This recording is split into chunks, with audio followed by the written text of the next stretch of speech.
direct you. So now on to Tiger Tank. Saunders College of Business, which resides at the nexus between business and technology, is the proud sponsor of the Tiger Tank competition, where students have the opportunity to pitch their business idea to judges, AKA Tiger Sharks. Prizes are awarded ranging from $250 to $2,000, plus there is a full tuition scholarship for the winning team towards one of our graduate business programs, which includes our MBA program or any of our MS programs, which include an MS in accounting, computational finance, management, or entrepreneurship and innovative ventures. This year, the selection committee had a rigorous task to select the top 5 teams that you're going to see today from over 70 applications, our largest number ever. So, please join me in welcoming Richard DiMartino, Director of the Simone Center, and our MC for Tiger Tank. Please enjoy. Richard?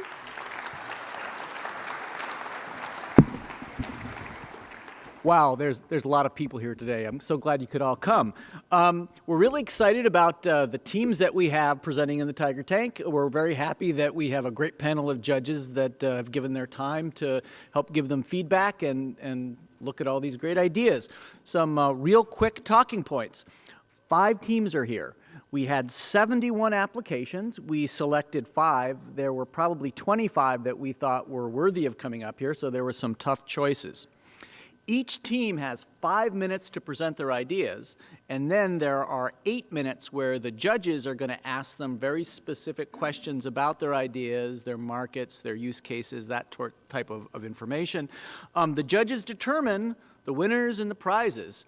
And it's going to be interesting. We have a great keynote speaker coming up during lunch. I hope you can all attend, of Robert Latore, who's come up with some of the coolest technology you're ever going to see in interactive media and photography.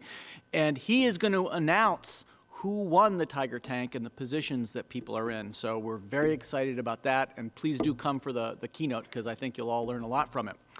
Let me introduce the judges. I'm not going to give lots of background. I'm just going to give names. And then I'm going to introduce the first presenter, and then we'll introduce the presenters as they come in. I'm not going to give you all of them now. Our judges, again, who are kind enough to give us their time, and please just give a nice wave so people know who you are Cindy Cooper. Thank you so much. Marco Di Pasquale, who has the best last name. My last name is DiMartino, the best last name of anyone here at the conference. Neelish Patel and Anthony Moretti. Let's give them all a hand and thank them for their time and contributions. So our first presenting group is called Free Roam, an invisible leash smartphone application that connects a dog collar through Bluetooth to signal the animal with a whistle when it drifts away. So can I see your hands? Where is the first team? Come on up and give your presentation.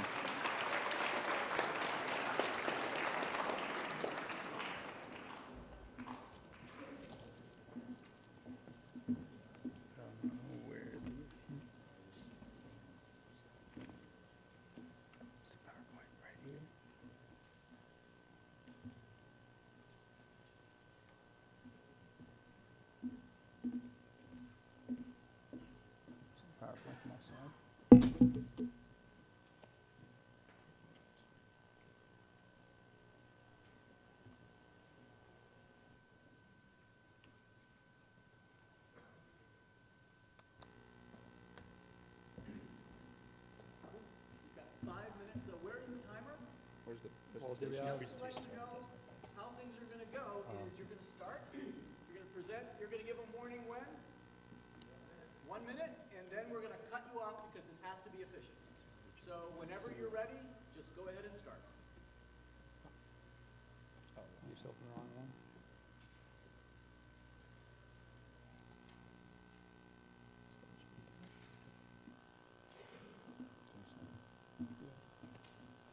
Hi, so my name is Jonathan Brandon. I'm an engineering student at RIT, and Excuse me, I'm going to let you start over again. What I'm going to ask you to do is go ahead and speak here. People cannot hear you on a Okay. Yeah. Yeah. Hi, so my name is Jonathan Morenga. I'm an engineering student here at RIT, and I came up with their idea. I'm Matthew Pitcher. I'm a software engineering student here at RIT, and I work on the software side of our project. My name's Ian Bixby. I'm a finance and economics major here at RIT. We work on the operations aspect of the business, and our product is Free Roam. Free Roam is a revolutionary way to walk your dog. By using the Bluetooth connectivity in your smartphone and embedding the same technology in the dog collar, we're able to create a product that acts as a quasi-invisible leash. If your dog starts drifting too far outside your preset distance parameter that you set on your smartphone, it'll hear a whistle. If your dog breaches that plane, it'll feel a shock, signaling to come back within inside the radius. With the app, or once you buy the collar, you'll get a free app that allows you to control the settings of the collar. You'll be able to set the distance, you'll be able to set the severity of the shock, and also there'll be manual buttons so you can shock the dog if he breaches the plane. Our market is huge. It's simple, but it's huge. Any dog owner who owns a smartphone is a potential consumer. There are over 70 million domesticated dogs in the United States alone. Over 1/3 of households own a dog, with the average amount of dogs in those households is 1.6. I also want to note that on average, households that own a dog have $3,000 a year higher income than households without a dog. And this kind of gets us into our target consumer. Our target consumer at first is young to middle-aged dog owners who are tech savvy, own a smartphone, and have a higher income level. From a business side of the equation, we want to retail our product for just under $150, which at that price point we feel offers the best long-term solution that our product can offer at the best benefit for the consumer. After researching input cost for the product, including Bluetooth connectivity, the physical collar, and also the shock component, we think that we can get the cost per unit at a point where we can have profit margins on each sale of 40%. We want to sell our product three ways. We want to sell it, have an online presence in which we market and advertise on pet blogs, tech blogs, and really drive traffic to our website in order to sell to any consumer in the entire world. Two, we want to set up relationships with retailers through distribution like PetSmart and Petco to get the product in front of the consumer so they can conceptualize it and really see it on a shelf. And three, common among dog and pet products, we want to have person-to-person recommendation and endorsement through dog breeders and dog trainers so that when you maybe purchase a dog or you're training your dog, the dog trainer can tell you that it's a product that works, it's safe for your pet, and endorse it. Also past this, we're looking to target a society known as American Society Prevention to Animal Cruelty. What they do is they endorse products to show that they're not cruel to animals, and so we'll be looking to target that endorsement also. Our competition is simple. Our competition are just physical dog leashes, your standard leash, which have the advantages of it's cheap and there's little to no training involved. But Free Roam provides convenience, provides ease of use, and it allows you to multitask as you're walking a dog. Imagine a parent walking a baby stroller as their dog walks freely alongside them, or someone who couldn't walk a dog before, maybe a handicapped dog owner in a wheelchair who can now walk their dog without holding onto a physical leash. Now, we're going to open up this market. This product would open up the invisible leash market, and we know that other competitors, such as PetSafe and Invisible Fence, who already do pet collar solutions, would jump into the market. But we think that because we're first to market, and that we'll have brand recognition, we'll have the endorsements in place, Free Roam will still be the premium product in the market. What's next is important. Matt's good at software. I understand some of the business side, but we need to find a team member that can work with hardware and work with the electronic components to work with Matt in developing a prototype in the mobile app so we can have a real-life demonstration and show its functionality. Thirdly, we want to research and pursue potential endorsements in order to kind of start building our product and sifting out how it can be beneficial to the consumers.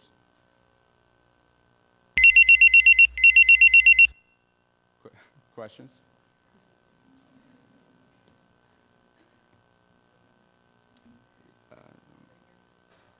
I can hear you.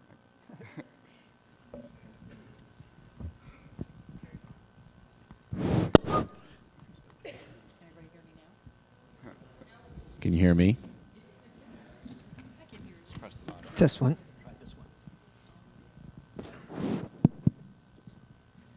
Anybody hear me? Yes. Okay. I feel like I'm on a commercial. Have you had anybody use it? I mean, have you had any type of prototype that you've had customers use it? No, we actually haven't. So when we submitted the idea to Tiger Tank, it was just a business conception that we came up with, and we kind of tried to develop the idea more over the last week and coming up with a presentation. We are looking to build a prototype and kind of get the technology working, and taking some retail products that we can find on the market and really trying to build that into a good prototype. Quick question around the competitive piece of it, Yep. as well as functionality, I guess, or logistically. So they would technically have an invisible fence collar plus your collar. Is that what I'm understanding? Or No, would you have so, to? so it'd be one collar. So that and- collar, because it's Bluetooth, would work with the invisible fence technology that's already out there? No, it could work with Bluetooth connectivity in your phone, which can tell distance between your phone and that whatever Bluetooth signal. it's Okay. picking So up. what if my dog already has invisible fence collar on them? I guess you could. It'd have two collars. Is my question. Really. The invisible fence collar you usually use in your house, and you set the parameter on your house. This Yeah. is more for when you're walking. Okay. So you would switch the collar. That's my question. Yeah. Okay. Okay, thank Perfect. Thank you. The question that I have is that have you looked into any potential liabilities with this product? What I I'm guess we definitely haven't looked into potential liabilities from a personal happening standpoint. We've definitely looked into town codes and state codes that have kind of showed us that it's definitely a plausible idea in terms of leash. A lot of state codes, there's only 2 state codes that say that you need a physical leash, but a lot of state codes say that you just need a leash or control over your dog. So this would provide control. And I think with a lot of tech that's coming out, I mean, we see drones flying in the air, we see driverless cars. As the market grows and as people see that there's a need for it and people start buying it, I think that would work itself out in a way. yeah, and I'm coming from a point of view that if you had actually physical leash, and if the dog was to bite a neighbor or somebody, you can pull it, versus your product may be quite a bit difficult to control the dog if it's out of control. Yeah, I think that's a good point. I think one thing to note is that currently you can use a shock collar, which you have a remote for. So if the dog gets too far away, you can shock it and it comes back to you, and that's legal. So I guess this would just be putting a parameter so it's not up to your discretion to shock it. It's just the discretion of the radius. So yeah, I think there's definitely the question of if you can pull your dog away, but there's also a product out there in which you have to shock your dog to get it back to come. And there would also be a manual setting where you could shock it yourself. So if it goes outside, if it goes too, because once it breaches the parameter, it just shocks it once and then it'll whistle for the dog to come back. But then you have a manual shock on that you could press it once it goes too far away again to bring it back.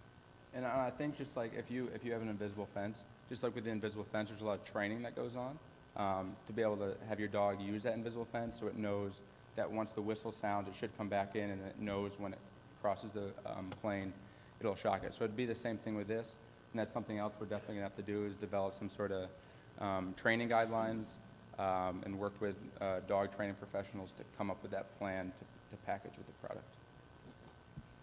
Yeah, I had also a liability issue that I was thinking about, but I would imagine when you get further into your concept and you bring it to fruition that you'll have insurances and you'll be speaking with people that are expert in that field to help you cover yourself in many different ways.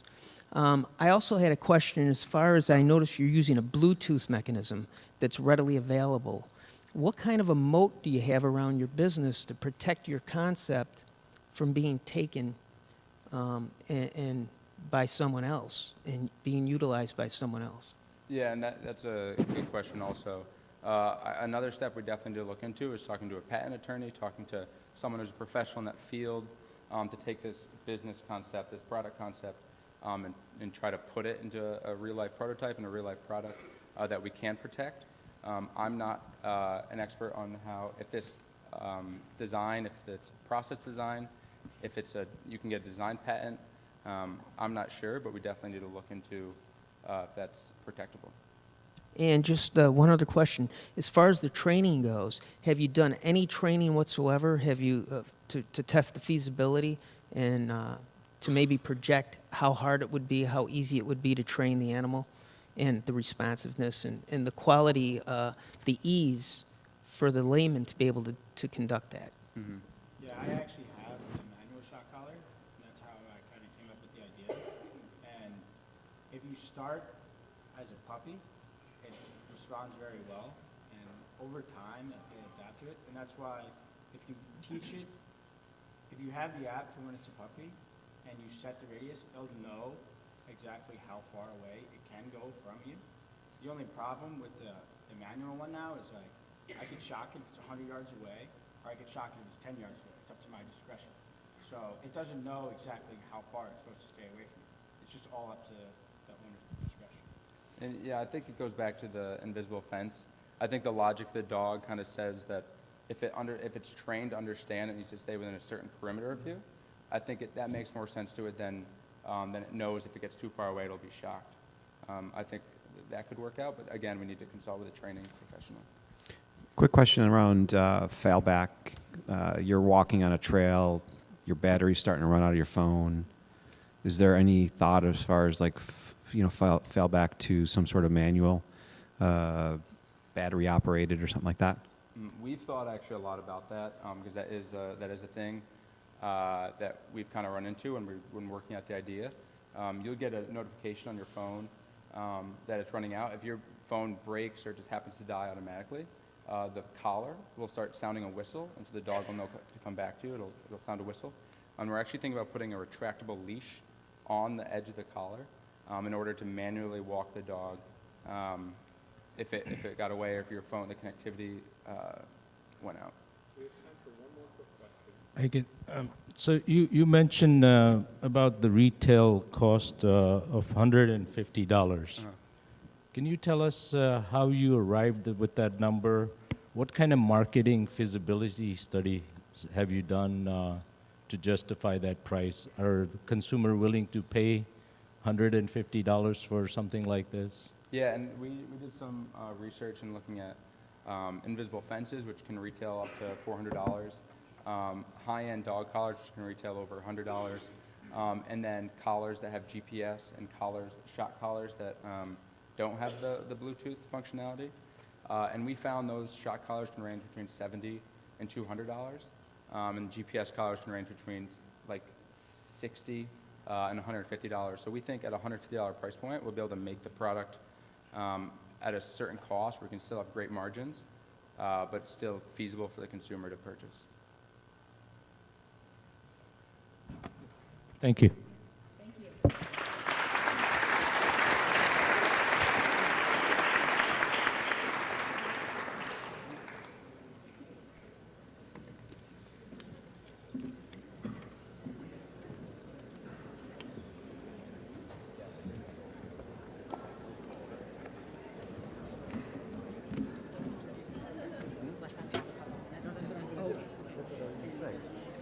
We're going to let the judges have a couple minutes to document their thoughts, and then we're going to start in 2 minutes with the next presentation for Body Cool.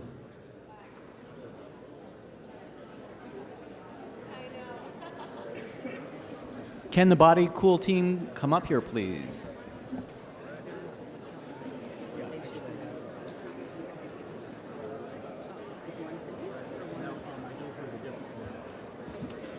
Who's pitching? Just you?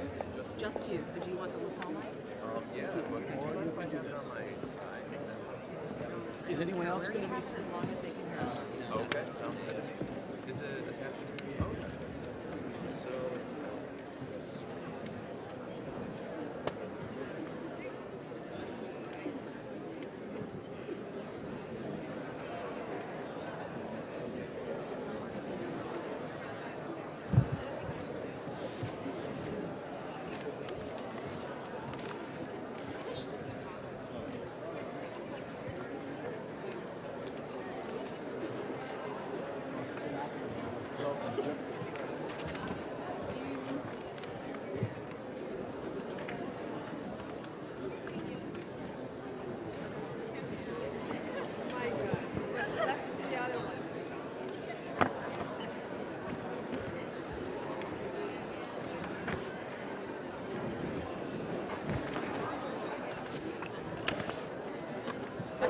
Sound guy. Turn it on when he starts talking. I think they control it from up there. Oh, they do? Yeah.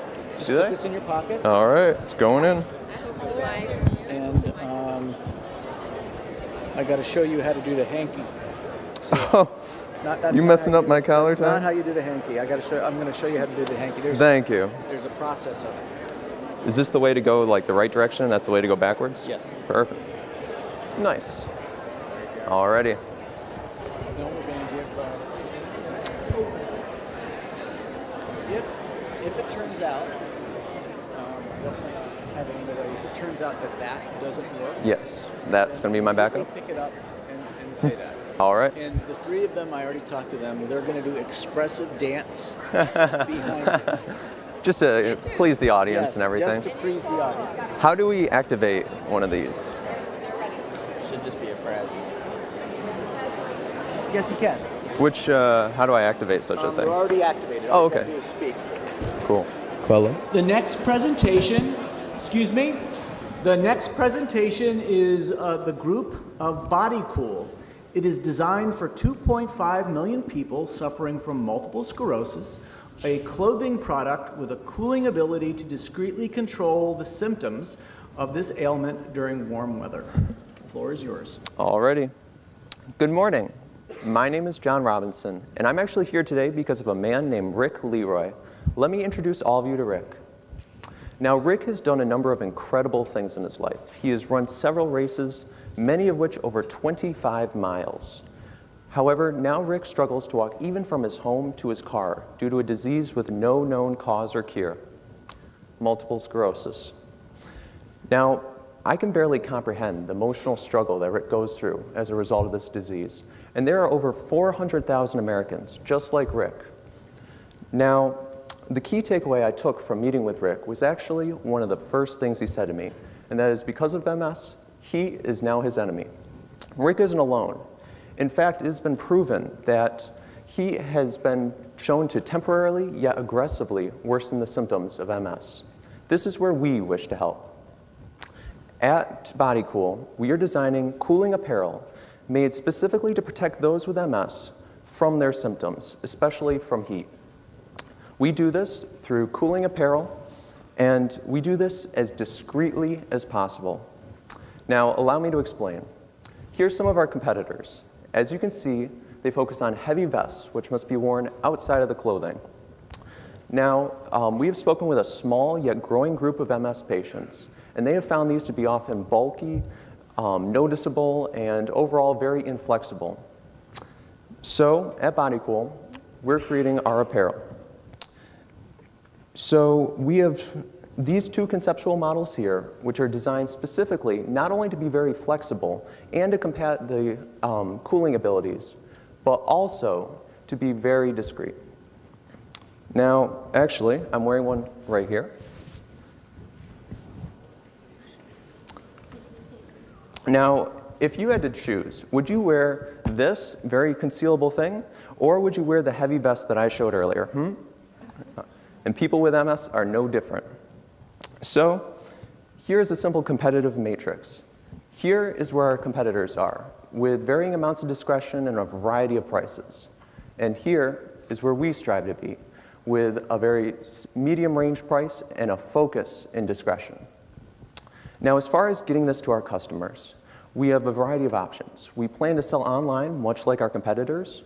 However, we also want to increase customer awareness. That's why we'll be focusing on agencies. We actually met with the president of the MS Society just this past Friday, and he has agreed, or actually, we're currently in talks with potentially going to an exclusive trade show with their support. Now, as far as market opportunity, there are 400,000 Americans currently living with MS, with 200 being diagnosed weekly. That's one American being diagnosed every hour. Now, additionally, we can expand into future markets, such as athletic, military, and consumer application. However, this product shouldn't go into these markets until we get it to those who need it most. As far as our team, we are 7 dedicated individuals who want to see this product succeed. We have our industrial design team who works to make this product as discreet as possible.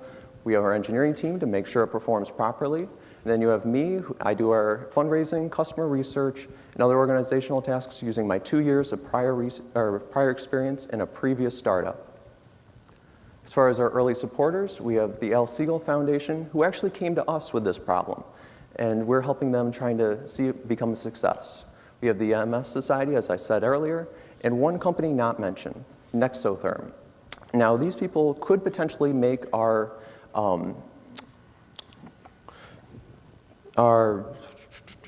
phase change material, thank you, which would basically ensure the cooling ability of our products. As far as your support, first place would mean so much to us because it would mean that we could get our prototype out in December of 2015. Also, it could be done in a way that would give us the best test results to make sure we're making the best product for our customers. Thank you for your time, and I hope we can work together to make something really special for those currently suffering with MS.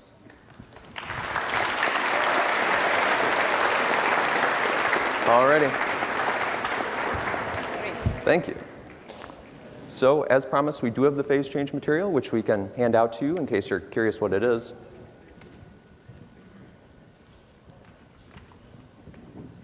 So there's nothing mechanical that helps the cooling. It's just in this that I'm feeling here, right? Correct. In fact, Mallory, you specialize in the phase change material itself. Would you like to talk more? Can everyone hear me? Yeah, the phase change material is actually similar to an ice pack in the fact that it thaws and changes to liquid. But the cool thing about the phase change material is that we can control the freezing and melting points. So that actually controls when it changes from a solid phase to a liquid and back. And that's what causes the cooling effect. So the phase change material we're looking at using for this product would freeze, become a solid at about room temperature. And in that case, you can put it on the body, and then the body's hotter than room temperature, so energy will be transferred in the form of heat from the body to the phase change material, in effect cooling the body. What, as far as the size, what is the largest unit that you would produce? As far as the size of the garment, that is something we're currently looking into right now. The key to it, though, is that it's very flexible, so it can accommodate various sizes, especially when it's going around the waist, of course. And the reason I asked is because how do you cool it down? If it's large, the average person isn't going to be able to put it in a refrigerator or freezer. So what's the technique for that? One of the nice things about this phase change material, and one thing we're kind of striving for, is to make it so that you wouldn't have to put it in the refrigerator. Having a melting temperature around room temperature would allow you to take it off and not have to put it anywhere in particular. If usually the MS patients are kind of just in their house at 70 degrees in the air conditioning, so they could just take it off, set it down right next to them. They're already having problems with mobility, so the less time they have to run over to go to their kitchen or pull this out of their freezer, the better it is for them. And in terms of the size, they're all heat sealed into this plastic. So we can kind of we're working right now in the industrial design part kind of with different shapes that'll increase flexibility, that'll give you different advantages depending on the area of the body that it's attached to. And so just to be clear, all you have to do is keep this in your air-conditioned room, and that's it. Yep. That's pretty awesome. Thank you. Two-part regulatory question on the FDA-approved part. One, do your competitors, are they all FDA-approved? And two, what are the approximate costs of FDA approval, and how does that fit in your financial model? Right now, FDA approval is something we're very much looking into. We know we can't avoid it, and we actually are looking into striving to succeed in that. I actually have a family friend who specializes in FDA approval. I'm still learning a lot about that process, but I hope by meeting with him I can learn a lot more. Are your competitors FDA approved? I believe so, yes. Okay, so it's a mandatory to be able to go and hang Most your hat likely. on that. Yeah. Okay. Even though this, it's not, you don't have to consume it, you need to get an FDA approved for this? Yes. Is it because just to use for MS, or if someone just feels normally hot, they don't have MS, and they utilize this product, do they have? Does that have to be FDA approved for that as well, or is it just because you're targeting this disease, MS? That's why you need to have FDA approved. Perfect. Yeah, actually, because we're targeting MS, it will be categorized by the FDA as a medical device, and because of that, that's why we'll need the FDA approval. Okay. Hence, insurance will cover it probably and things like that. Yeah. So, how did Al Siegel? You mentioned during your talk that Al Siegel Center came to you guys. Yes. So, how have you been like formulating this in the I can background? They handle heard that. about you. That's just interesting that Al Siegel would Yeah. come to. We've been working with them a little bit through the summer, and they actually came to us with a couple issues a variety of issues regarding MS that they had seen, and this was just one of them that we kind of wanted to run with. We found that it had a lot of applications both for MS and outside of it, and just were like, this would be a great kind of. So you had been speaking with them though. Yeah. Okay. Yeah. All right. Yeah, that's a really good idea, associating with people like that. Awesome. What I did read that you, for a secondary market, you would be pursuing non-medical. Do you have a time frame when that might happen? At the moment, no, just because we want to focus very heavily on the medical market. It could take a few years, especially. Right now, it's really just all about focusing on the medical. We definitely want to succeed in that area. Now, how long can a person wear this? And will you have any type of indicator that, okay, it's no longer effective, meaning that it's not cooling and now I gotta let it absorb all the energy and now I gotta take it off and let it cool down again? Do you have any indicator on the product itself, or? Yeah, we've actually set a customer requirement to cool for approximately 2 hours, so we're aiming to meet that and hopefully exceed that at some point. And the indicator really to the customer will just be they won't feel the cooling effect anymore. So if you have that phase change material on you, you'll be able to feel the cooling effect, and once it stops working, you won't be able to feel that anymore. Additionally, we actually have a feature that can kick in because of that cooling loss. Actually, Brad, would you like to speak on that? Yeah, one of the kind of, after talking to Rick Leroy from one of the earlier slides, an instance that happened with him just walking from his house to his car, he overheated so much that he lost control and feeling in his legs, and had to have EMTs come and get him and bring him into his house. They were meanwhile, of course, concerned and doing all these tests on him, and he told them, hey, listen guys, it's fine, you guys can go about your business. I'm inside the air conditioning now, I'll be fine in 20 minutes. That's how quickly this happens and how quickly you can recover from it. So one of the added features we kind of wanted to bring into this was kind of like the crushed ice packs, and this would be used for emergency purposes. So let's say that you were kind of went over the 2-hour time limit, or it wasn't providing enough cooling, you could press one of these cool ice packs to kind of hopefully give you a jolt and get you that 10 extra minutes into your house. And that would be an added benefit, mostly for the MS patients, kind of a security blanket, if you will.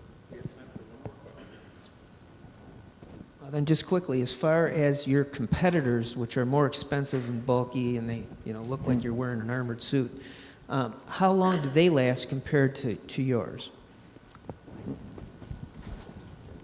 They're actually within the same time range. They vary based on what kind of materials they're using, but that's where we got our customer requirement of 2 hours. So basically the same time range.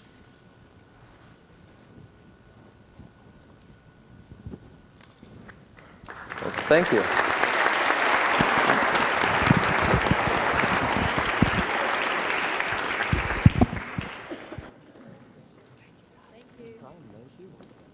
Yeah, they turned it on for you? Yes, they did.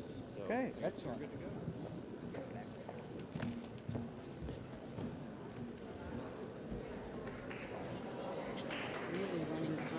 Why? It wasn't me. I gave them for you guys out there. Yeah, I don't know. We're telling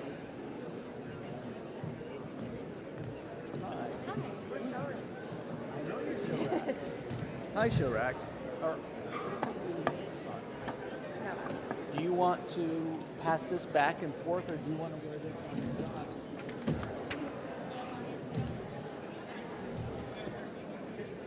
Is it only you talking? Okay, who's using the hand?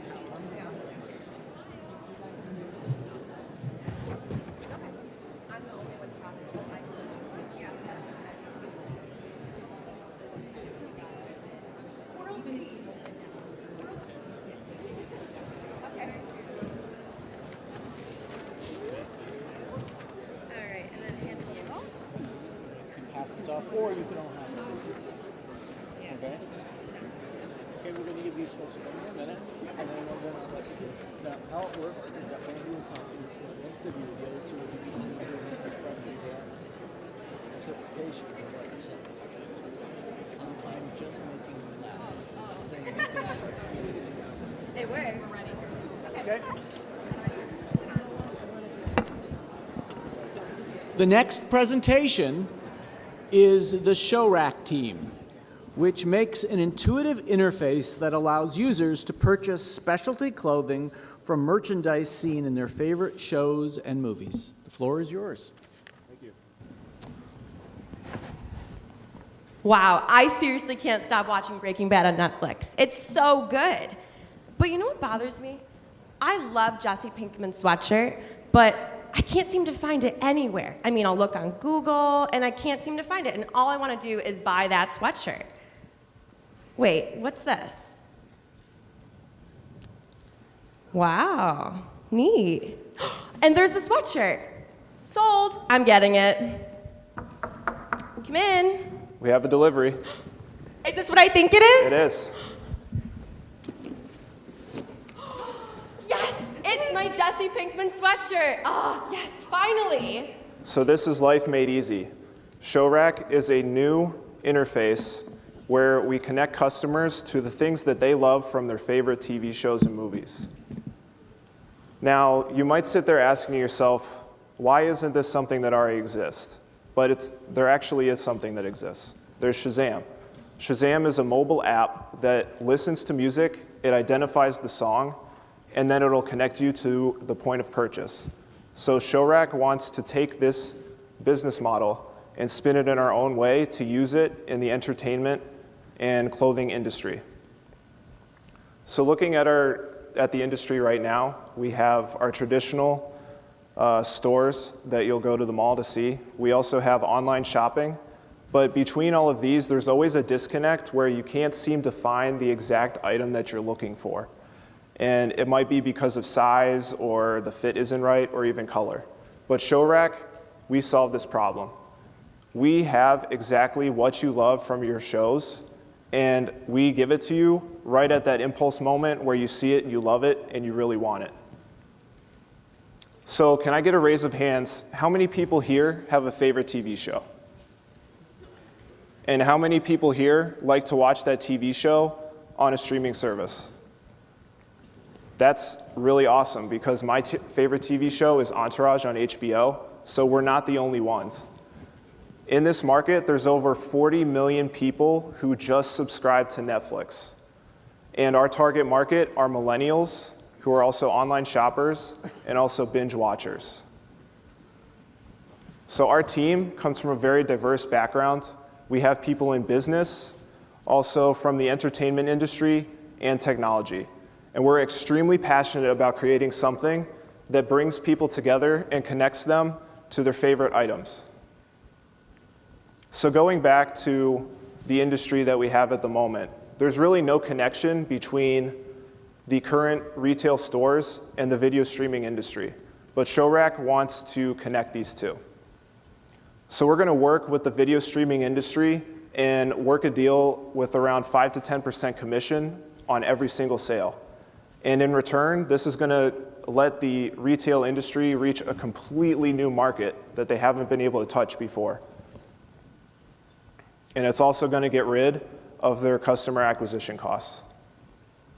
So looking at our financials, we're taking that initial market of 40 million Netflix viewers, and we're accounting that we'll penetrate 0.5% of this market in our first year. Now that's only 200,000 people, but if they each spend $50 and we take a 10% commission off every sale, we make $1 million in our first year, and it's only going to grow from there. So going forward, we want to work with an IP lawyer to secure a provisional patent on our software technology, and we also want to bring on 2 more programmers to help us build out our interface. Come join us on this exciting adventure. Thank you.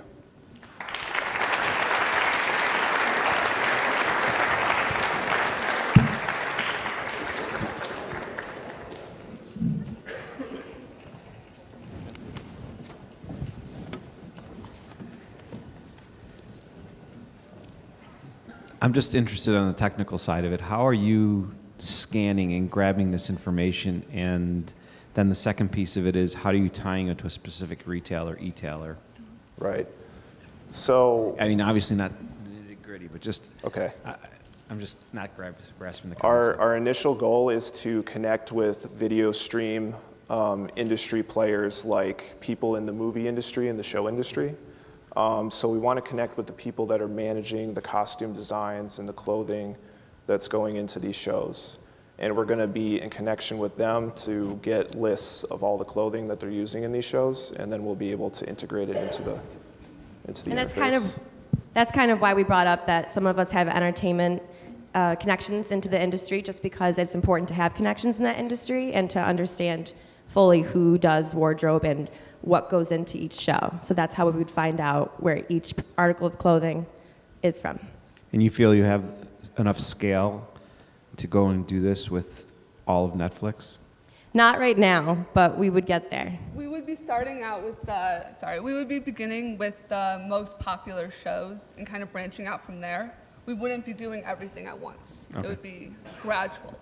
So the 40 million is based on just those shows that you would be? So the 40 million or is that all? Statistic, that is the number of Netflix viewers only in the US. So this doesn't account for the shows that you're going to target? It's just Netflix All. overall in Okay. general. Yeah. Okay. All right, cool. Thank you. The two-part question. I'm still not quite understanding the technology side of it.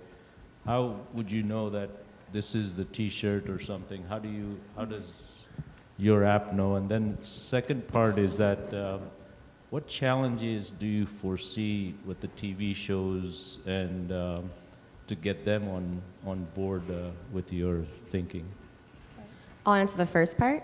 So the first part, so basically what we're going to do is, I'm sorry, actually, could you repeat the first part of the question? Because now I'm thinking about the challenges. Yeah. Okay, I'll answer the technology side. challenges, I guess. The challenges would be trying to build the connections and trying to make sure that everyone fully understands how easy the concept really is and how much easier you can get that sweatshirt that you've been dying to get. Also, we realized that we might find some struggle in connecting with these larger streaming services in the beginning. So we had the idea that we would actually start with an open source like YouTube. And then we would target some very large subscriber-based channels where we would work with that channel with our interface to drive their marketing and promotion of merchandise as well. Do you guys mind if I ask a question to that? Because the one thing that's ringing in my mind is that most, like a Breaking Bad, they're going to have a product placement team that you could actually, it would be, in my opinion, easier to go after them because they list out every single piece and article, whereas a YouTube is very freelance, very open source, and there's no reining around it. So that, I was waiting for you guys to go down that angle, that you guys have thought about working with product placement teams, choosing 20 shows, and you don't have to, they already have that data. You just have to grab, it becomes a big data play almost. Mm-hmm. That was an original thought in our mind, but then we thought more, how can we be more relatable with the people? Because our purpose here is to serve the viewers. We want Netflix viewers to really get what they want. And yeah, product placement is important, and we would love to work with people who do that as well. But is that really truly helping out what people want? Do they really want that Pepsi, or do they want that sweatshirt? So that's kind of the route we were Well, the product going for. placement people have the sweatshirt. They have a list of the cufflink that Mark Cuban's wearing. They have a list Yeah. of all that kind of stuff. We didn't want to be so narrow with it. We wanted to focus on the fashion for this presentation, but we do want to open our minds more and do products as well. And, you know, oh, I like that couch, IKEA, you know?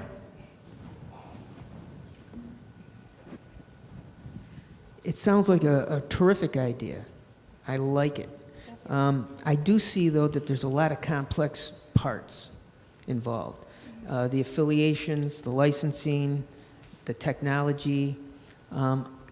What kind of a grip do you actually have on the technology and being able to roll this out? And what's your time frame for a rollout once you get everything in place? We haven't actually created a in-depth time frame for everything at this moment. But we are working with our team programmer and also looking to bring on 2 more people to help us create our full functioning prototype very soon. And we'll keep moving from there. So as far as the prototype, you do have, you have an idea of when you're going to be able to complete the prototype? And Yes. it's feasible, you've already obviously gone through that with your programmers, right? Do you want to show him what we did again? Because it was kind of fast when we did our little reenactment. Yeah, we did go through it pretty quick. Here we go. Okay. So there's a little t-shirt icon on the far right, and what you would do is just go over and click that t-shirt icon, and then up would come pictures of, for example, Jesse Pinkman, standing in front of his car, or smoking a cigarette, sitting inside Pollos Hermanos, and it's him wearing that sweatshirt in that scene. So that right there tells you, oh, that's the sweatshirt that I was looking for, and that's the scene I noticed it in.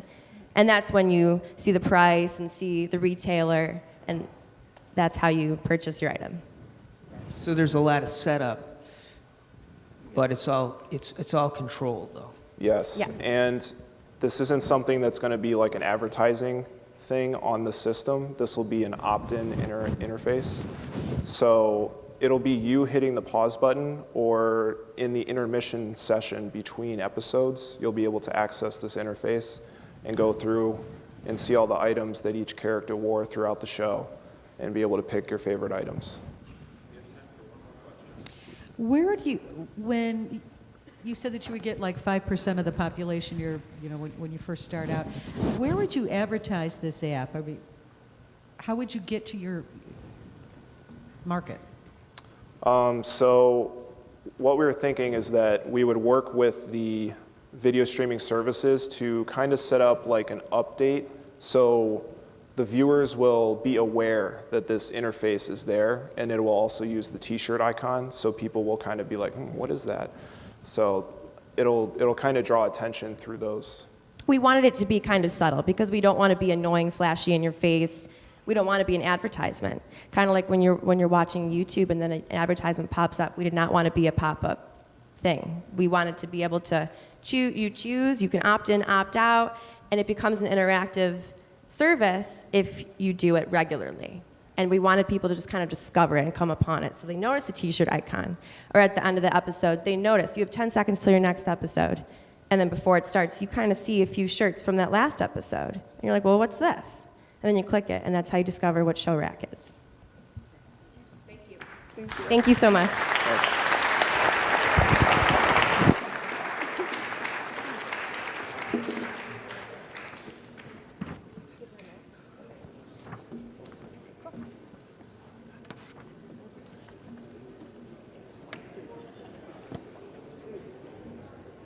So, gentlemen, is are any of you already speaking? If you'd like, would you rather hold this? So if you guys do questions, if you chime in. All right, and then we'll.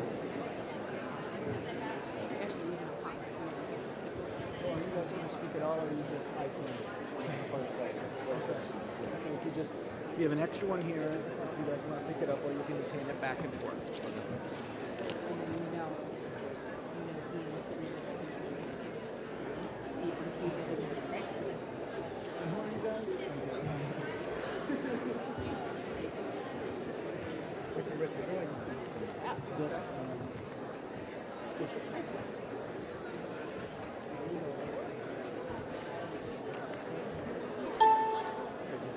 Just go with dates, and if you go too far, just leave it.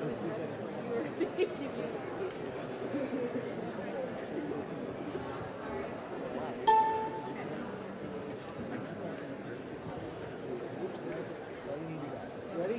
Okay.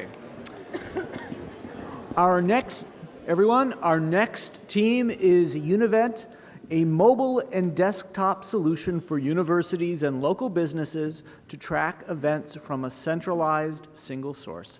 Gentlemen, the floor is yours. Thank you, Rich. Good morning. My name is Donald Bradley, and today I'll be presenting the university's #1 event tool, Univent. So on our management team, we have our coach, Jeff. We have myself, which is the CEO. We have Vladimir Perez, who is the COO. And then we have our technical side lead, Sam Babaloa. So UniEvent. This is, in our mind, our goal and our vision here is to be able to organize events into one simple, easy-to-use interface for the user. We have a reward system that go ahead and it incentivizes students to go ahead and use the application and to go ahead and attend events.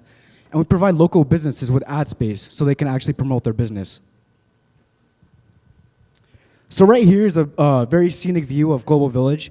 And as you can see, there's many students here. And with that, there's many events that can occur. There's up to 45 events that occur on a daily basis on RIT's campus. That's a whole lot of events. So as you can see from the quick list I'm going to display right here, we have sporting events from hockey, lacrosse, soccer, to cab events, concerts, etc. In short, there's a ton of events. So the problem, walking on the quarter mile, there's posters that are not viewed by the students. Detailed information may be lost. Facebook notifications may be missed. Message Center, our favorite. Message Center, we get a amount of blast from Message Center with a whole bunch of events, a whole bunch of information. But by now, we've learned, Message Center isn't the way to go. A lot of rules are set up on Message Center, so we don't even see those notifications or any events that are actually occurring.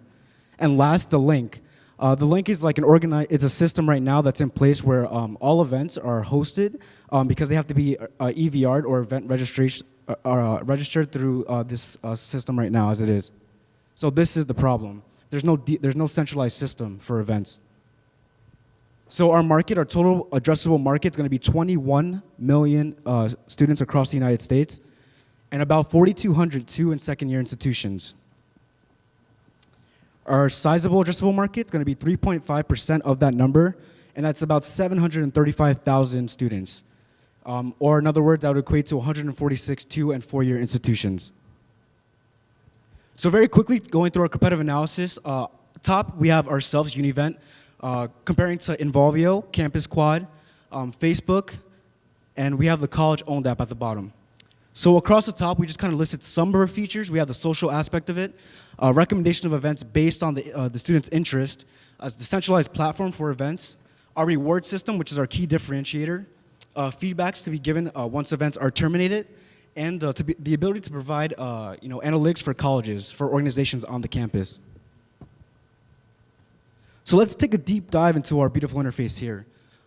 This page, you're able to log in with your student credentials, so your RIT username and password, you can log in. Once you go ahead and log in, this takes you to our trending page, which shows all the events that are occurring on the campus. And with our specialized algorithm, we are able to pull from all sources, no matter the source. After the trending page, this takes you to the event details page. With the event details page, you're able to see, the time, the type of event that's occurring, the date, location, and your friends that actually are occurring, or your friends are actually attending the event, excuse me, and a master list of attendees that are actually attending the event. And lastly, you're able to see if this event is paid or if it's a free event. So now this brings me to our key differentiator and our competitive advantage here. This is our reward system. Our reward system allows the user to be rewarded for actually attending events. So for instance, we have Joe. Joe, for instance, wanted to go to a hockey game, show his school spirit, and he was able to get points.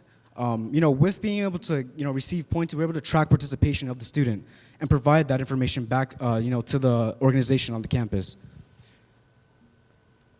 We reward points, like I said, to the student, and with those points, they're able to cash in those points for tangible goods or items, for instance. And very quickly, we can, by trading in those points, you're able to, pick from a rewards list, basically, that's in our application. So for instance, you always want to have dinner with Dessler, so you're able to do that now. Right near it shows you the date that event's occurring, where the location of that event is, and how many seats are available. So you better hurry up and cash in those points.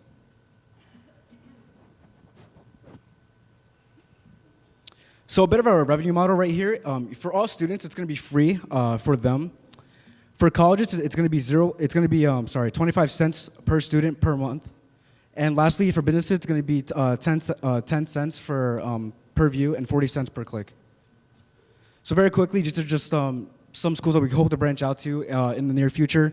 And one quick quote, this came from Sandra Johnson. This tool has the ability to give student affairs the visibility on event planning that they need. Thank you.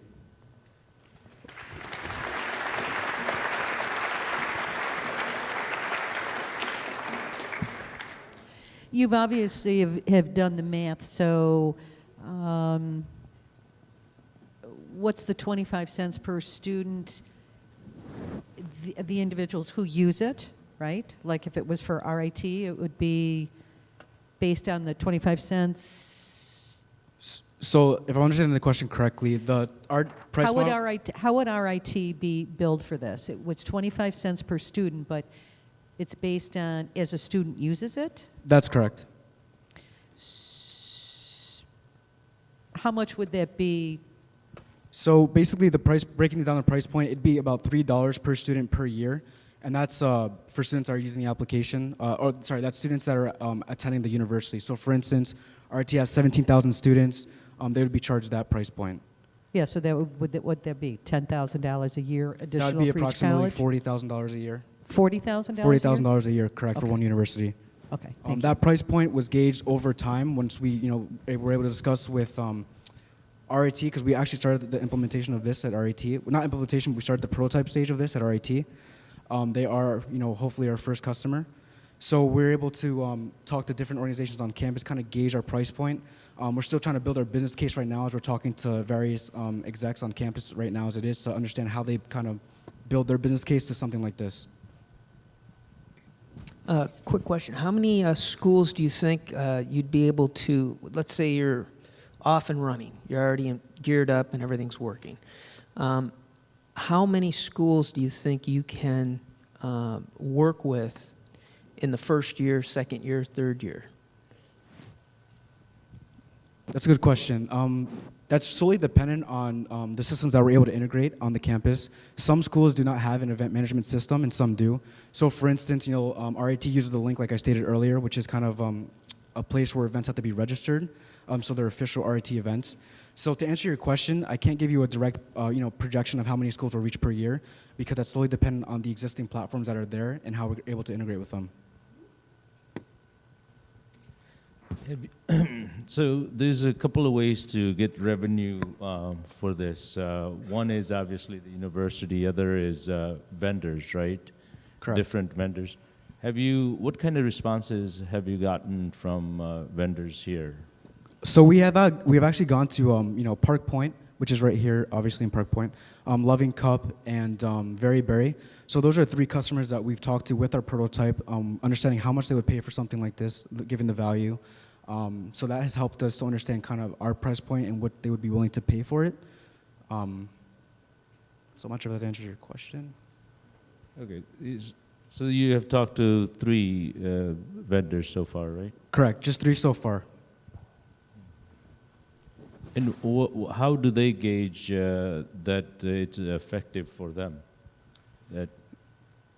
They gauge if it's effective for them based on the data that we're able to provide back to them.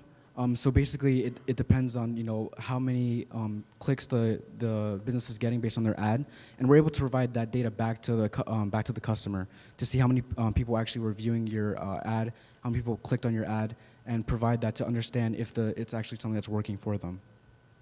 And is there a way of determining that how many of those clicks gets translated into revenue for the vendors? Yes, we have a system. So right here, if you see the ad in the middle, let's say Very Berry, which is an ice cream place right next to RIT, is having an event.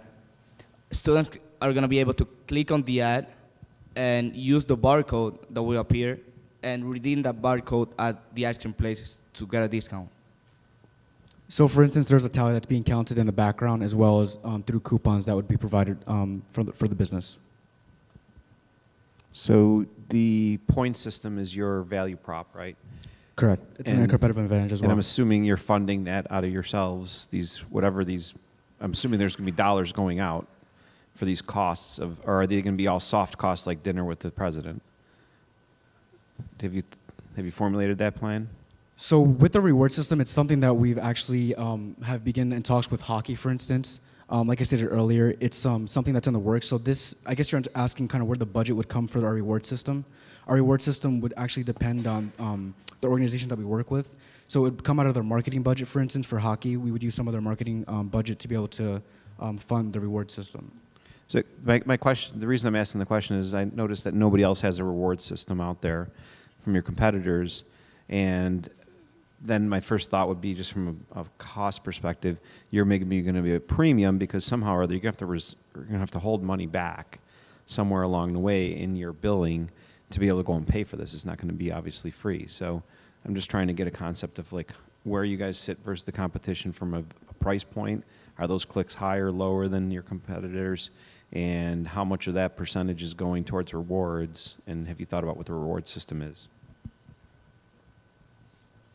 Can you just repeat the question one more time? So are you Sure. asking where do we So stand where's the in- price point? Are you versus the competitors? And then secondly, how are you? I'm still not understanding how you're. Have you guys thought about like what those rewards are going to be? Are they dinner with the president and the hockey team, or going to a hockey game, or is it actually like tote bags or? So, for instance, like for hockey, we can give that example. In their marketing budget, they may have they may buy hats, for instance, or hockey puffs, or various hockey gear that they may be giving out already. They may be giving out to students already, so we can gauge that and use that as a reward system. And for instance, down the road, we want to be able to have students that may not be able to afford a ticket, for instance, for a hockey game, to be able to use these points to pay for a ticket. Gotcha. Standing next to our competitors, they have the similar price model when it comes to revenue. But we sit a little bit below them when it comes to charging colleges per student per year. Okay, thanks. I'll go for it. Essentially, how are you going to market this? And because you're going to have to reach out to advertisers, and also, there's several components. Have you given that much thought? I know you're early on right now, but I'm just curious. Yes, we have. So our marketing plan would be to have a student ambassador at schools to be able to help us market the application itself, as well as being able to go to schools to give them a presentation of basically our value, how we can benefit each other in this process.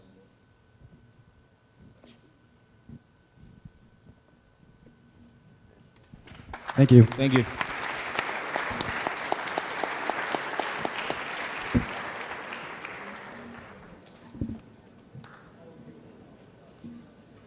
Good job.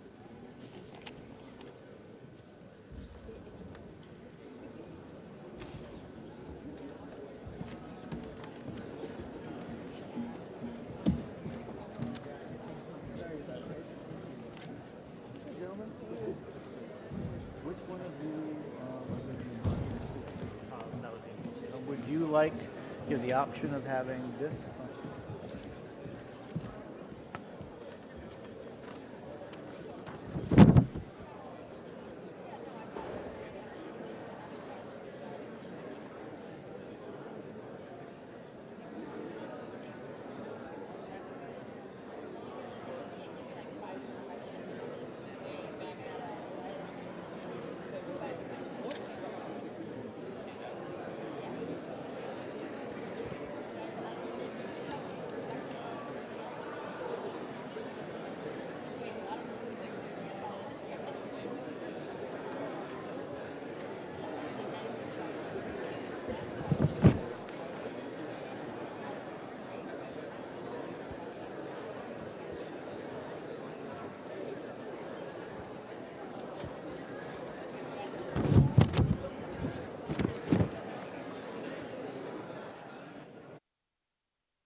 To help out. Yeah, Okay. of course. Are you guys ready?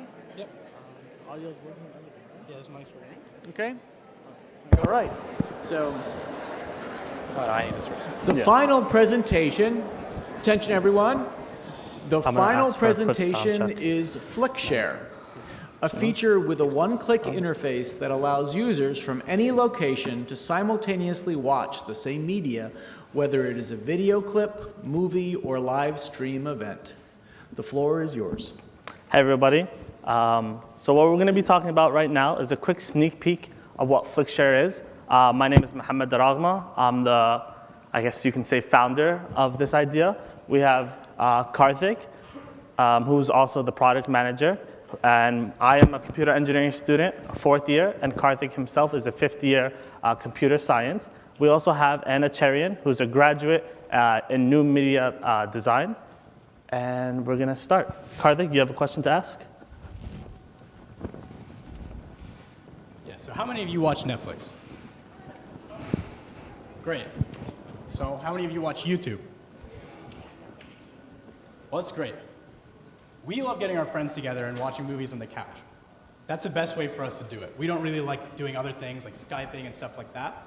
So FlickShare is something that lets you take that couch experience onto the web.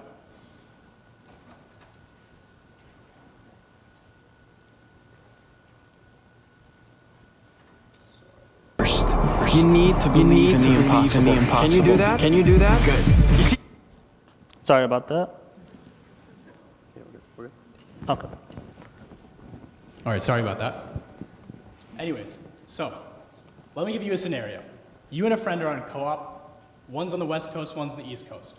How are you going to watch a show together? A normal scenario is you both get on Skype, you chat with each other, and you count down. So let's try that again.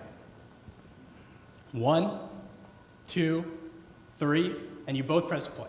You need to believe in the impossible. Can you do that? Can you do that? Good. You see that red blur? You see that red blur? That's me. That's me. And as you can see and hear, there's a little problem with that. And you might ask why. What's wrong with a little lag? So how many of you are familiar with Game of Thrones? All right, great. So imagine you and your friend are watching it, and someone dies as usual.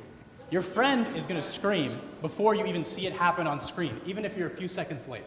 So that's why we think this lag is a significant problem, and we're here to solve it with FlickShare. So this is what it would look like when you're using FlickShare. One user can start watching a show, another one can join, and then any number of users can join even after that. So here's a quick You need to believe in the impossible. Can you do that? Good. You see that red blur? That's me. So as you can see, everyone's in sync. You can all watch and you can join in whenever you want to. So phase 1 of FlickShare is a browser extension. It's free and it's going to be available in Chrome, Safari, and Firefox. This makes it cross-platform so that anyone on any computer can join in on the fun. Also, FlickShare will first work with Netflix and YouTube, and then we'll move on to other major players like HBO Go and Amazon. So, streaming media, the market for streaming media is becoming bigger and bigger with every day that passes. According to the US Census, there are 83 million millennials, which is our target market. And according to the NATPE, 51% of them use Netflix. So that gives us a whopping 42 million potential users to use FlickShare, and that's Netflix alone. You can only imagine once we add HBO Go, Hulu, and Amazon Instant Video. Also, we can't tell you exactly how many people will want to watch shows together, but even if the smallest portion of this 42 million users get on, FlickShare can be very successful. Okay, so now we're going to be talking about how we're going to market it and how we're going to produce revenue. So a lot of widgets, applications, apps, even browser extensions, they're usually by word of mouth, a friend will share it, or anything like that. So what we're trying to do is not only spread it with the word of mouth or hopefully get on a tech blog or anything like that. What we're trying to do is much more aggressive.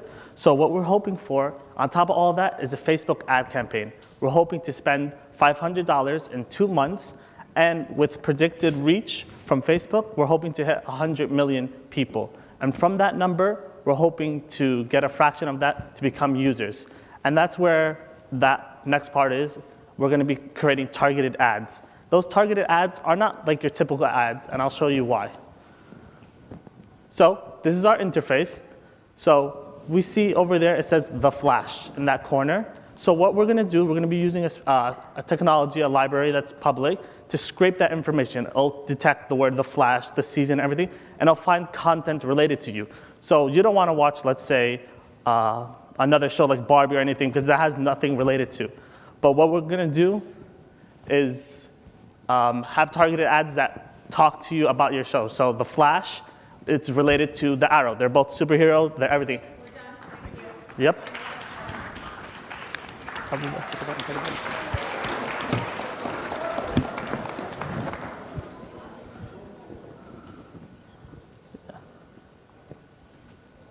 Have you started the programming of this already? Yes. So right now we have alpha that's between us right now, and we're able to control right now Netflix and YouTube. So what we're hoping to is to continue to branch out and develop a partnership with them, which is what phase 2 would be to develop a partnership with these media providers. So eventually we would continue to roll out more and more features, more and more APIs that will allow more media providers to come in. How exactly are you going to monetize this? Yes, that's a great question. So right now, what makes us different from, let's say, if Netflix decided to do this feature, because of course they have the money, they have the users, everything, but what allows us to do it is Netflix, Hulu, HBO Go, all these companies, they have their own special content, their own special licenses and everything, and they won't really work together to share content or anything. But where we come in, we'll be able to give everybody a one site, one resource that they can access for free, and they can watch anything. So let's say me and Karthik want to watch Game of Thrones. It's only on HBO, and that's how it's going to stay. So me and him can go to Flickshare, watch it together, and then let's say we want to go on Netflix and watch The Flash or something like that. We can also use the same site, Flickshare. So our users will be able to access any of these other media providers without being stuck into, let's say Netflix releases a feature. They wouldn't be just confined in Netflix. But I'm still not exactly clear. How do you get paid? I'm sorry, can you? How do you get paid? How do we get paid? That's the targeted ads. So we're going to be working with Google AdSense to create those targeted ads, as you saw previously. Let me bring that up real quick. Yeah. So past that. You see that arrow? So what we're doing is having our chat widgets include an embedded ad. So it won't interfere with the user. So it won't be like an ad flash or anything. It'll be within the comments. And that's how we generate money. So let's say you're done watching the Arrow or you're done watching your favorite show and you're looking for that next great thing. These targeted ads will help you bring you that. So every click, every view, we would generate a certain amount of money from that. Gotcha, thank you. Do you have any other potential use for this? I mean, I never care to watch a TV show with someone from San Francisco or anything like that. So, I mean, have you thought about any other potential use for this? Yeah. So actually, unfortunately, we didn't get to that last slide with competitors. So we do have a competitor called Rabbit. And what they do is they let multiple users talk, and they give them all a shared browser window so you could do whatever you want. You could read the news, you could do whatever you want with these other users. The problem there is that when you have a virtual browser window, there's a lot of drop in quality, and it's just not a bad experience. So as any small company, we want to focus on one thing and one thing only. So we're focusing on Netflix, HBO, Amazon Instant Video, and pretty much a way to connect and watch with someone else in another place. So we may branch out later, but at first we definitely want to focus on one thing and doing that one thing well.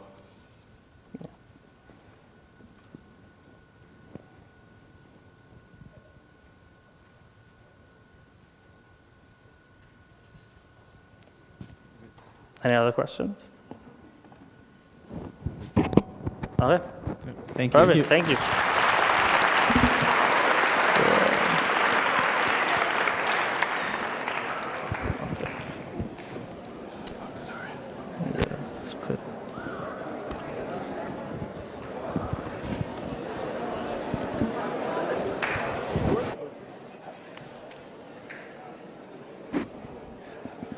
Folks, just a little bit of information. Our judges are going to be working on this, and the And the winners, and they're all here, and they're all winners, and they're all ranked very highly out of 71, are going to be announced at the end of our keynote address by Robert Latore, which should be, is it 1:30, Rupa?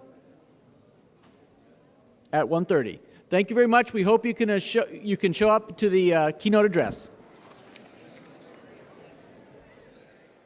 It's going to be interesting. We have a great keynote speaker coming up during lunch. I hope you can all attend, of Robert Latore, who's come up with some of the coolest technology you're ever going to see in interactive media and photography. And he is going to announce who won the Tiger Tank and the positions that people are in. So we're very excited about that, and please do come for the keynote, because I think you'll all learn a lot from it. Let me introduce the judges. I'm not going to give lots of background. I'm just going to give names, and then I'm going to introduce the first presenter, and then we'll introduce the presenters as they come in. I'm not going to give you all of them now. Our judges, again, who are kind enough to give us their time, and please just give a nice wave so people know who you are Cindy Cooper. Thank you so much. Marco Di Pasquale, who has the best last name. My last name is DiMartino, the best last name of anyone here at the conference. Neelish Patel and Anthony Moretti. Let's give them all a hand and thank them for their time and contributions. So our first presenting group is called Free Roam, an invisible leash smartphone application that connects a dog collar through Bluetooth to signal the animal with a whistle when it drifts away. So can I see your hands? Where is the first team? Come on up and give your presentation.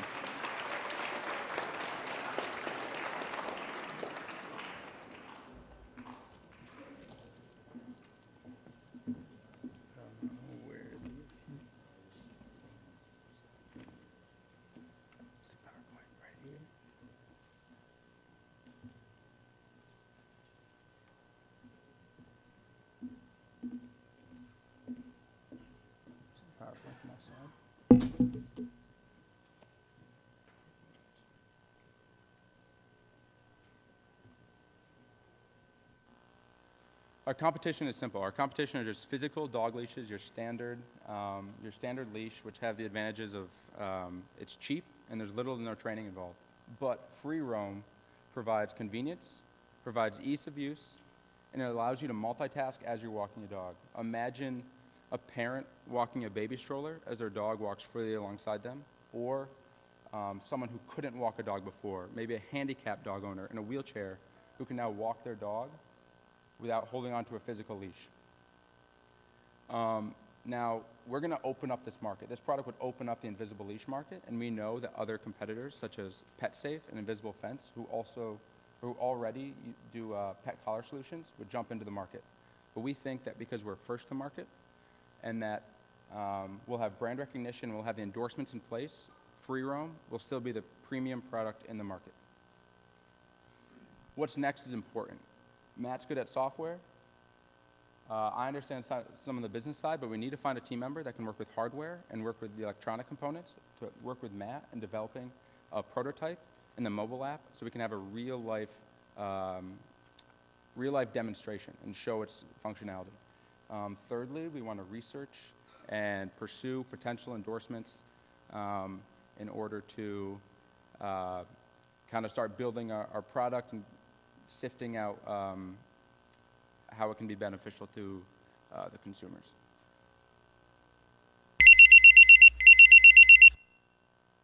Questions?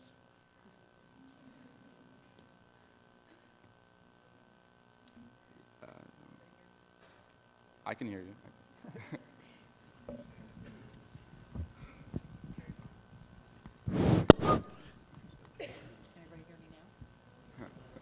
Can you hear me? Test one.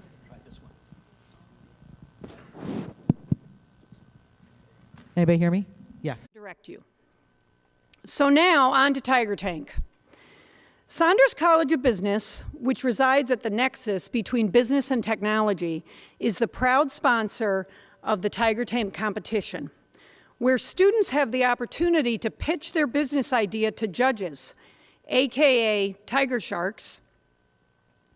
Prizes are awarded ranging from $250 to $2,000. Plus, there is a full tuition scholarship for the winning team towards one of our graduate business programs, which includes our MBA program or any of our MS programs, which include an MS in accounting, computational finance, management, or entrepreneurship and innovative ventures. This year, the selection committee had a rigorous task to select the top 5 teams that you're going to see today from over 70 applications, our largest number ever. So, please join me in welcoming Richard DiMartino, Director of the Simone Center, and our MC for Tiger Tank. Please enjoy. Richard?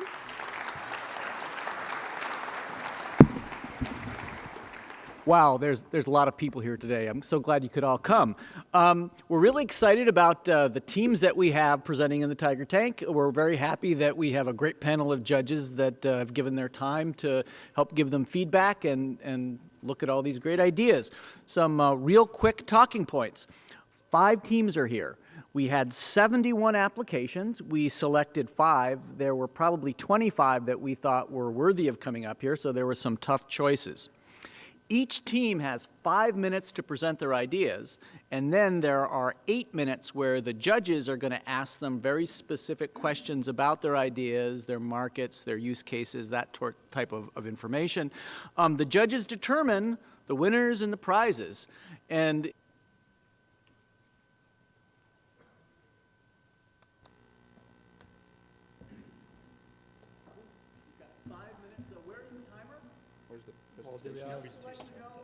how things are going to go is you're going to start, you're going to present, you're going to give a warning when? 1 minute, and then we're going to cut you off because this has to be efficient. So whenever you're ready, just go ahead and start. Yourself in the wrong one.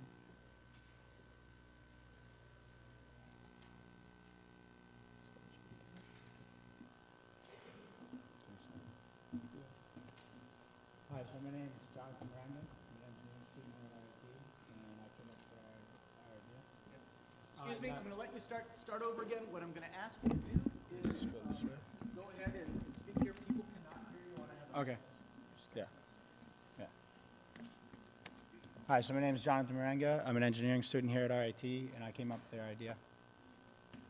I'm Matthew Pitcher. I'm a software engineering student here at RIT, and I work on the software side of our project. My name's Ian Bixby. I'm a finance and economics major here at RIT. We work on the operations aspect of the business, and our product is Free Roam. Free Roam is a revolutionary way to walk your dog. By using the Bluetooth connectivity in your smartphone and embedding the same technology in the dog collar, we're able to create a product that acts as a quasi-invisible leash. If your dog starts drifting too far outside your preset distance parameter that you set on your smartphone, it'll hear a whistle. If your dog breaches that plane, it'll feel a shock, signaling to come back within inside the radius. With the app, or once you buy the collar, you'll get a free app that allows you to control the settings of the collar. You'll be able to set the distance, you'll be able to set the severity of the shock, and also there'll be manual buttons so you can shock the dog if he breaches the plane. Our market is huge. It's simple, but it's huge. Any dog owner who owns a smartphone is a potential consumer. There are over 70 million domesticated dogs in the United States alone. Over 1/3 of households own a dog, with the average amount of dogs in those households is 1.6. I also want to note that on average, households that own a dog have $3,000 a year higher income than households without a dog.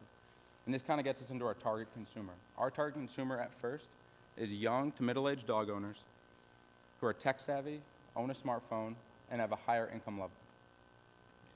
From a business side of the equation, we want to retail our product for just under $150, which at that price point we feel offers the best long-term solution that our product can offer at the best benefit for the consumer. After researching input cost for the product, including Bluetooth connectivity, the physical collar, and also the shock component, we think that we can get the cost per unit at a point where we can have profit margins on each sale of 40%. We want to sell our product three ways. We want to sell it, have an online presence in which we market and advertise on pet blogs, tech blogs, and really drive traffic to our website in order to sell to any consumer in the entire world. Two, we want to set up relationships with retailers through distribution like PetSmart and Petco to get the product in front of the consumer so they can conceptualize it and really see it on a shelf.